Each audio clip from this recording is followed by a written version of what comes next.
First world war जब हुआ, प्रथम विश्व युद्ध, बहुत जन हानि हुई, लोगों की मृत्यु हुई फर्स्ट वर्ल्ड वार में। आज जिस दिन तृतीय विश्व युद्ध हो गया उस दिन यूएनओ भी खत्म, लेकिन थर्ड वर्ल्ड वार में बहुत दिक्कत हो, सारी परमाणु चलाएगा सब थर्ड वर्ल्ड वार में।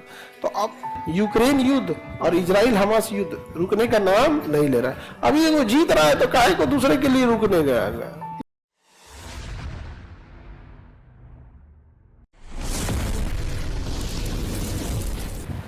फर्स्ट वर्ल्ड वार जब हुआ, प्रथम विश्व युद्ध, बहुत जन हानि हुई, लोगों की मृत्यु हुई फर्स्ट वर्ल्ड वार में बिना मतलब का।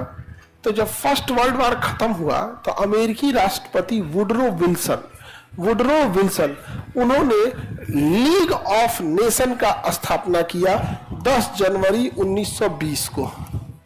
10 जनवरी 1920। इस लीग ऑफ नेशन का उद्देश्य यह था कि आपसी देशों में संबंध को बेहतर बनाना ताकि युद्ध की स्थिति न हो। देखिए, जिनसे आपका व्यापार जुड़ा होता है, ट्रेड जुड़ा होता है, कल्चर जुड़ा होता है, आप उससे युद्ध नहीं करते। तो युद्ध कहीं ना कहीं एक होता है। अब जैसे भारत रसिया से युद्ध काहे करेगा? ट्रेड जुड़ा है, हथियार हम वहीं से खरीदते। ईरान से हम काहे लिए दुश्मनी लेंगे? ईरान हम लोग का क्या बिगाड़ा ये बताओ? कुछ नहीं। ईरान इतना अच्छा से हर मुद्दे में भारत का साथ देता है। अपना बंदरगाह हम लोग को देके रखा हुआ है, चाबहार पोर्ट देकर रखा। पाकिस्तान को काउंटर करने के लिए चाबहार पोर्ट बहुत जरूरी है। तो हम काहे युद्ध करेंगे? तो आपस में जब नेशनल इंटरेस्ट जुड़ जाते हैं ना तो युद्ध नहीं होता है। इसी के लिए लीग ऑफ नेशन बनाया गया था, जो बीमारियों से भी रक्षा करे, आपस में जोड़ के रखे, व्यापार को बढ़ावा दे। लेकिन इसका मुख्य उद्देश्य यह था कि यह दूसरा विश्व युद्ध नहीं होने देगा, क्योंकि यह प्रथम विश्व युद्ध के बाद बना था और इसने बहुत अच्छा काम किया। WHO जो आप पढ़ रहे हैं ना, वो लीग ऑफ नेशन का ही था, वर्ल्ड हेल्थ ऑर्गेनाइजेशन। इसने मलेरिया की दवा को इतनी दुनिया में बांटा कि मलेरिया बहुत हद तक कंट्रोल हो गया। इसने व्यापार को भी बढ़ावा दिया, लेकिन इसके साथ दो गड़बड़ी हो गया।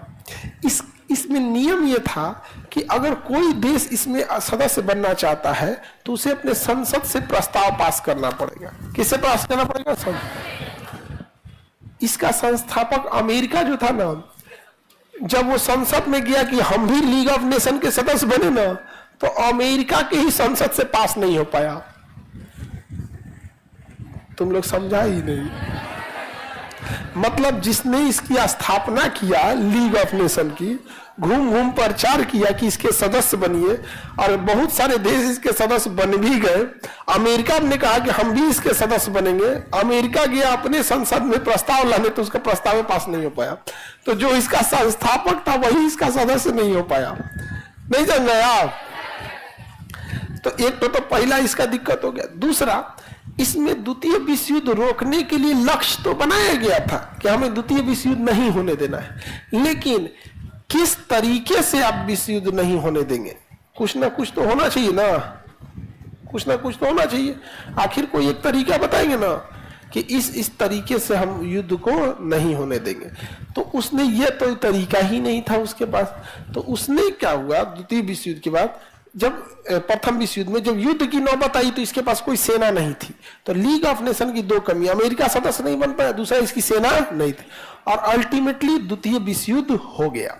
अब जब द्वितीय विश्व युद्ध हो गया तब तो भयानक मारकाट हुआ, बहुत लोग की मृत्यु हुई थी जहां तहां से। और भारत से पंजाब, सिंध, राजस्थान, हरियाणा, इस सब एरिया से 1 करोड़ के आसपास सैनिकों को तैयार किया गया था। उस एरिया में करोड़ों सैनिकों को तैयार किया गया, समझा गया। और जब युद्ध खत्म हुआ तो उन्हें डिसमेंटल कर दिया गया कि अब आपकी जरूरत नहीं है, घर जाइए। ये बताओ, समाज में जाएंगे तो क्या करेंगे? तो फौजी है, उसको ट्रेनिंग दी है। आज भी देखिएगा पंजाब हरियाणा वालों को, वो नॉर्मल आदमी भी फौजी की तरह बतियाएगा, क्योंकि उसके दादाजी फौज से क्या है, डिसमेंटल है, रिटायर नहीं, डिसेंबल कर दिया गया। मतलब फौज की जरूरत नहीं, युद्ध खत्म हो गया, क्या किया, डिसेंबल कर दिया। इसलिए देखिएगा, जब देश का विभाजन भी हुआ था तो उसी एरिया में ज्यादा मारकाट हुआ था, क्योंकि सब के सब क्या थे, फौजी ही थे यहाँ पर। तो हम लोग द्वितीय विश्व युद्ध भी झेले।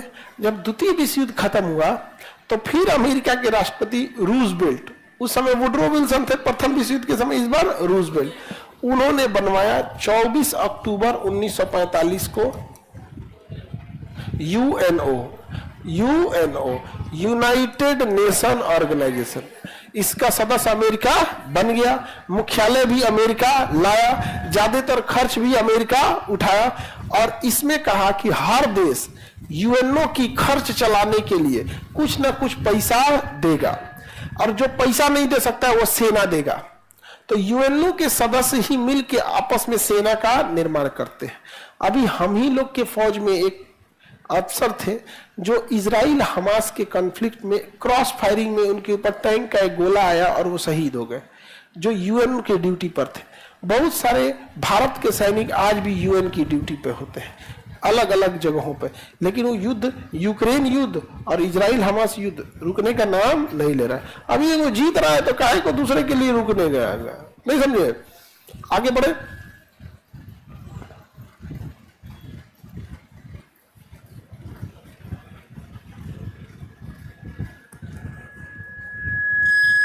आगे बढ़ते हैं हम लोग।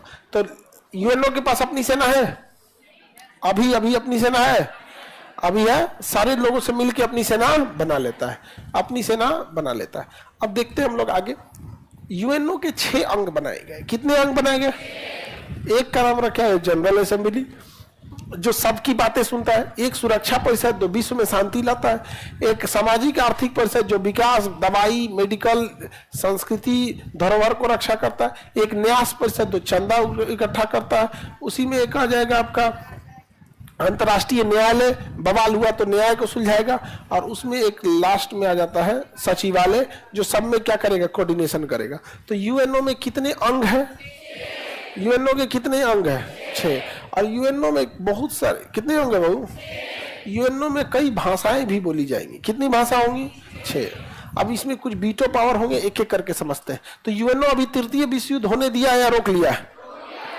और जिस दिन तृतीय विश्व युद्ध हो गया उस दिन यूएनओ भी खत्म। लेकिन थर्ड वर्ल्ड वॉर में बहुत दिक्कत होगा, सारी परमाणु चलाएगा सब थर्ड वर्ल्ड वॉर में। तो अब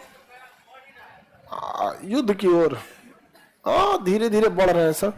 कोई नहीं बढ़ रहे हैं सब बाबू, आपके नजर में ऐसा लग रहा है। आप देखो, प्रथम विश्व युद्ध में जो लड़ा था आज भी वही लड़ रहा है, द्वितीय विश्व युद्ध में भी वही लड़ा तो आज भी वही लड़ रहा है। नेपाल न प्रथम विश्व युद्ध में कुछ किया, भारत न प्रथम में किए, न द्वितीय में, न तृतीय में। हम लोग शांति कराएंगे, लोग हम लोग सबसे सही है, हम लोग क्या कराएंगे? शांति। कौन लेगा अपने ऊपर बवाल? तो यूएनओ का मुख्यालय कहाँ है?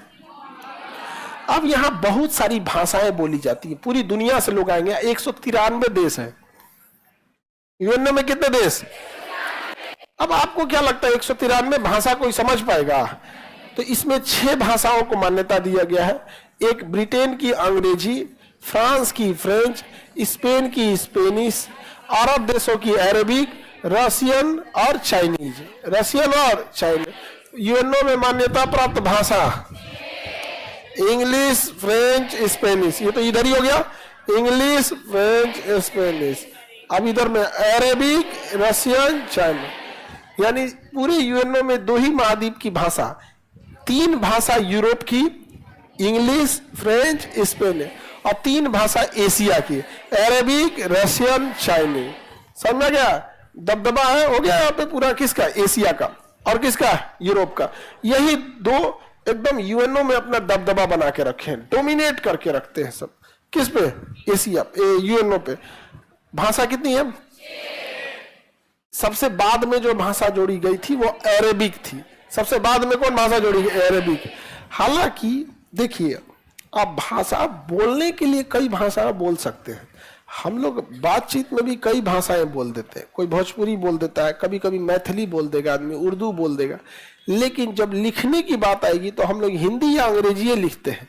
तो उसे लिखने वाली भाषा को कार्यकारी भाषा, एग्जीक्यूटिव लैंग्वेज कहते हैं। तो यूएनओ में 6 भाषाएं हैं, लेकिन इन 6 की 6 भाषाओं में जो कार्यकारी भाषा है वो है फ्रेंच और अंग्रेजी।